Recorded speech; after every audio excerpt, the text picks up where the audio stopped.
Ryan, my son, was diagnosed when he was 3, and I searched online for intervention, and Pete was the charity in Northern Ireland that I went to for help. When he was diagnosed with autism, was non-verbal, he had behavioural issues.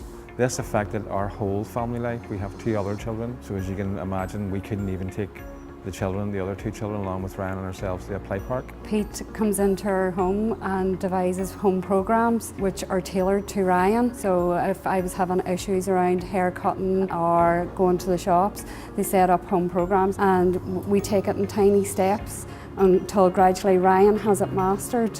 And if it isn't right, the program isn't right, they tailor it to his needs. Well, I'd always been aware that Pete were there, but really didn't know much about them. So I went along to one of their conferences probably about 7 years ago, and I got to know them and to talk to them and hear about the work that they have been doing. I think Pete should win because they are quite unique in Northern Ireland. Their therapists are very well qualified. They provide an intervention which no one else does. They are so compassionate in how they support families, the children, the parents, the siblings, and the understanding of the impact that autism can have, but also the isolation that comes from having a child whose behaviour is challenged. So without the support of Pete, Ryan was named for a special needs school. He wouldn't have his speech, he wouldn't be out in integrated society mixing along with his peers.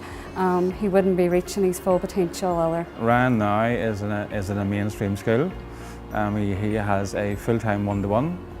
And he gets on great with his peers and his teachers, and that is all down to the charity Pete and the help that they have given to Ryan at home with intervention programs and the training that they have given to us.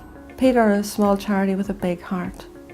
They give hope to families where others have given up, where they say the situation is too difficult, too demanding, too complex.